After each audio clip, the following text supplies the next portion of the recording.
Hey everyone, welcome back to my channel. It's wild to think how many guys might be raising kids who aren't theirs without a clue. If sharing this helps even one person going through something similar, it's worth telling. My friend tied the knot with a woman 12 years younger than him. They had a solid marriage, vibing over shared hobbies like sports and hitting the gym together. Both had demanding careers, and they got along great with each other's families. From the outside, their life looked pretty perfect, like something out of a feel-good movie. What could possibly go wrong, right? Well, my buddy, let's call him Tom, and his wife, who I'll call Kate, started talking about starting a family. At the time, Tom was about 40, and Kate was 28. They approached it logically, though Tom admitted the idea of fatherhood at his age was a bit daunting. Still, he wanted a kid to carry on his dad's legacy, a man he deeply admired. He and Kate crunched the numbers, weighing options like daycare or Kate staying home. In the end, they decided her becoming a stay-at-home mom made the most sense. So, they started trying for a baby, no protection, eagerly waiting for good news. 6 months went by, nothing. No pregnancy. They figured something wasn't right, so they booked a doctor's appointment. Kate got blood and hormone tests, and Tom had his fertility checked. 6 months of trying with no results? Yeah, that's a red flag. Kate's initial tests came back normal, but Tom had to provide a sample. The clinic gave him 2 choices: use a special condom at home or come in to give a sample directly. He picked the latter and brought Kate along to make it less awkward. He later told me it was actually kind of fun, like a quirky date. They went home, expecting to wait a bit for results. But the next day, the doctor called, asking them to come back ASAP to discuss the findings. That urgency spooked Tom. He called me, voice shaky, saying he was freaking out. What if he was sterile? I told him to chill until he had answers, but I could tell he was spiraling. You hear stories like this all the time, don't you? Couples desperate for kids hit medical roadblocks, while others who aren't even trying seem to have no trouble. It's like the universe has a twisted sense of humor. The next day, Tom showed up at my place out of nowhere. He looked rough, exhausted, defeated, like he hadn't slept. I offered him a drink to take the edge off, but he waved it away. Running his hands through his hair, he looked at me with this heavy, heartbroken expression. He dropped the bomb. He was sterile. He couldn't have biological kids. It was exactly what he dreaded. He told me he felt like a total failure, which hit hard because this guy never failed at anything. He'd always been a rock for his wife, and now he felt like he'd let her down. I didn't know what to say. This was my lifelong friend, the guy who could solve any problem, fix anything. But this was unfixable. My heart ached for him. He even asked if I thought he should divorce Kate, so she could have a family with someone else. Knowing what I know now, that might have been the kinder move. But at the time, I told him he was nuts. She loved him, and they'd figure it out. The doctor had laid out their options: adoption or using a sperm donor. Tom was crushed about not passing on his dad's genes, a legacy he held dear, maybe because he was an only child. He left my place to talk things over with Kate. They had some big decisions ahead. I gave him space for a couple of weeks, not wanting to crowd him. Eventually, he called, asking to grab lunch. He wanted my take on something. I was like, of course, man. We met at this chill spot, where we could talk freely. Over burgers, he brought up sperm donation. I didn't know much about it, so I just listened. He said he and Kate had decided that was their path to becoming parents. Then he hit me with a curveball. He asked if I consider being the donor. No way. I couldn't even entertain the idea. It felt totally wild to me. The thought of being the donor for my best friend's kid? Absolutely not. That's a boundary I wouldn't cross, no matter how close we were. There are professional places for this kind of thing. Sperm banks where you can research and choose an anonymous donor. Having your buddy step in? That's a recipe for disaster, for both the guy telling the story and his desperate friend. Without a second thought, I shut down Tom's request firmly but kindly, explaining it was a terrible plan. I couldn't imagine anyone handling that situation well. Knowing your friend is the biological father of your child would complicate everything. I suggested an anonymous donor instead, pointing out that seeing your biological kid grow up without being part of their life would be torture for anyone. It'd be an emotional mess for both sides, plain and simple. Tom was clearly caught up in his feelings, not thinking straight after the bombshell of his sterility. After mulling it over, he came around and agreed an anonymous donor was the smarter move. He said he'd discuss it with Kate and keep me posted on their decision. A few months later, I got the exciting news. Kate was pregnant. Tom was overjoyed, practically glowing with happiness, and he referred to the baby as his own. No extra details needed. In public, he and Kate were the picture of thrilled, expectant parents, radiating anticipation for their new chapter. When their daughter was born, she was absolutely stunning, with features that mirrored Kate's.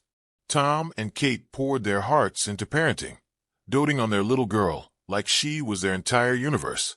Their family felt whole, complete in a way that warmed your heart to see. Man, I wish the story could have wrapped up there, with them living their happily ever after. But life doesn't always play out like a fairy tale. Tom stepped up as the ultimate dad over the years. He never missed a single moment, cheering at every dance recital, showing up to every sports game, always the loudest, most supportive father in the crowd. His daughter and Kate were his world, his reason for everything. He was his daughter's protector, her go-to for advice, her best buddy, while being Kate's rock, her steadfast partner. Tom told me he'd never been happier, that his life felt perfect. But then, at one of his daughter's school basketball games, something threw him off. He noticed Kate in a heated conversation with a guy he didn't know. It didn't look like a casual chat. It seemed intense, almost personal. Curiosity and unease pulled Tom over to them to see what was up. The guy brushed him off, saying it was none of his business, which set Tom's blood boiling. He wasn't about to let some stranger talk to his wife like that and dismiss him. Kate stepped in, introducing the man as Chad, someone she dated years before meeting Tom. Neither Tom nor Chad made any effort to be friendly. No handshakes, just tension. Tom asked Kate if she really needed to keep talking to this guy, and she said she'd wrap it up and join him soon. Frustrated, Tom insisted she walk away right then. He didn't care about her past with Chad. He was her husband now, and this conversation felt wrong. Grudgingly, he returned to his seat, fuming and unsettled by the whole encounter. About 10 minutes later, Kate slid back into the seat next to him, acting like nothing happened, focusing on their daughter's game. Tom stayed quiet, bottling up his questions until they got home and their daughter was out of earshot, taking a shower. Then he pressed Kate about what was so serious about her talk with Chad. She explained they had a rough breakup years ago, and Chad had been trying to make amends ever since. Tom wasn't buying it. The conversation didn't look like an apology. He pushed further, asking why he'd never heard of Chad before and when was the last time she'd spoken to him, aside from that night. Kate paused, then admitted she'd last talked to him about a year ago, and before that, 12 years ago. 12 years ago. That number hit Tom like a ton of bricks. 12 years ago was when they were struggling to conceive, right around the time they opted for a donor. His mind started racing, connecting dots he didn't want to see.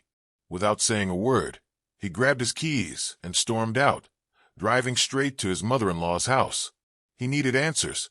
He asked her and his father-in-law about Chad, and they seemed confused by his urgency. They said Kate had broken up with Chad long ago, and though he tried to win her back, she wasn't interested.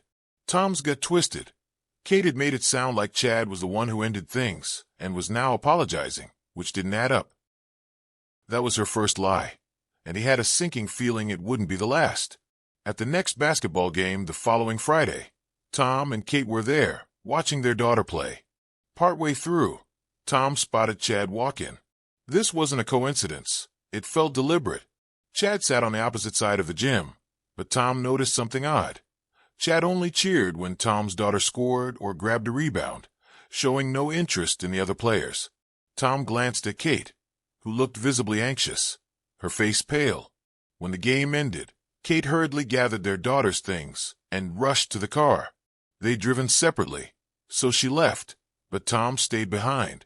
Chad was still there, lingering. Tom approached him, heart pounding, and asked why he was at a junior high basketball game. Chad shrugged, saying he enjoyed sports and had liked last week's game. Tom wasn't convinced, Nobody shows up to kids' games for fun. Shifting gears, Tom asked what was going on between Chad and Kate. Chad told him to ask Kate, dodging the question, but Tom wasn't having it. He pressed Chad for answers, making it clear he expected the truth. As Tom drove home, his mind was a whirlwind, grappling with how to confront Kate about his suspicions. He pulled into the driveway but stayed in the car, staring through the window at Kate and our daughter, a heavy sense of dread settling in his chest. When Tom finally went inside, he sat at the dining room table, complimenting his daughter on her awesome basketball game, her face lighting up with pride. After she headed upstairs to hit the books, Tom told her he and Kate were stepping out for a drive, checking if she'd be okay alone, and she gave a confident nod. Kate, curious, asked where they were headed, but Tom brushed it off, saying nowhere special. He just needed to talk privately. Once they were in the car, he cut to the chase, asking if there was anything going on with her and Chad. Kate insisted their relationship ended years ago, swearing she was completely devoted to Tom and their life together. But her nervous behavior raised red flags, so he pressed her on why Chad seemed so interested in their daughter. Tom described what he'd noticed at the game and what Chad had told him to ask Kate. She claimed she had no idea what Chad meant, but their back and forth only fueled Tom's suspicions as they drove home, his thoughts racing with the gut-wrenching feeling she was hiding something. The next day, Tom called me, sounding shaken, saying he needed to talk something over. As his longtime friend, I was always there to listen and help however I could. He was a stand-up guy, honest to a fault. He started by asking if I remembered his options for having a kid, and I said I did, recalling the adoption or donor routes. Then he dropped a bombshell. There was a third option, a costly procedure with a low success rate, where doctors extracted a single sperm from his testicles to implant into one of Kate's eggs. It was insanely expensive, not covered by insurance, and way out of their budget. Kate's dad stepped in, taking out a second mortgage on his house, sacrificing part of her inheritance to fund it. The first two attempts failed, crushing their hopes, but the third time worked like a miracle. All this time, Tom believed his daughter was biologically his, thanks to this grueling, bank-breaking procedure. He brought up Chad again, saying something felt off. If Kate hadn't spoken to Chad in 12 years, the timeline added up in a way that made his stomach churn. He asked for my advice, and I told him Kate seemed like the perfect wife and mom from where I stood. But if he was this worried, he should ask her directly for the truth, maybe even suggest a paternity test to ease his mind. The idea felt almost unthinkable to Tom. His entire world revolved around his wife and daughter, but he knew everything hinged on knowing the facts. I also cautioned him against making his wife his entire universe, given how many marriages, half or more, end in divorce. That night, after their daughter went to bed, Tom sat Kate down, saying they needed to talk, no matter how painful the truth might be. He asked point-blank who his daughter's father was. Kate's eyes filled with tears, and she seemed shocked, saying he'd been her father for 12 years. How could he question that? He rephrased it, asking who the biological father was, his voice rising with urgency. She broke down, sobbing, insisting she'd been desperate after the third failed procedure, unable to bear the emotional toll it took on both of them. She figured since Tom was okay with a donor, the specifics wouldn't matter. All she wanted was a child they could raise together, and she didn't care about biological ties. Tom, though, cared deeply. It mattered to him more than she realized. She pleaded with him to remember their happy family and forgive her, claiming she acted for their family's sake. But Tom wasn't buying it, demanding she name the father. After more tears, she admitted it was Chad, revealing her second lie. Tom's heart sank, wondering if Chad had donated through a medical process or if Kate had been unfaithful. Her silence spoke volumes, and she eventually confessed they'd met daily for a week to ensure a pregnancy. She framed it as a success. They got pregnant, they were happy, and they should be grateful. But the truth hit like a freight train. Kate had reconnected with her ex, slept with him for a week until she conceived, and for 12 years, let Tom believe the daughter he adored was his. Sure, the girl looked like Kate, but not him, a detail he'd overlooked in his love for her. That was her third lie, and it shattered Tom. That day, my friend's spirit broke. I can't imagine any guy not crumbling under that kind of betrayal. After that conversation, Tom packed his bags and crashed with me, just long enough to sort out his life.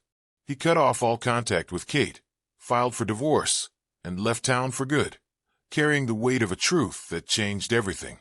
Years have passed since those events unfolded, and I've only heard from Tom a handful of times since he left.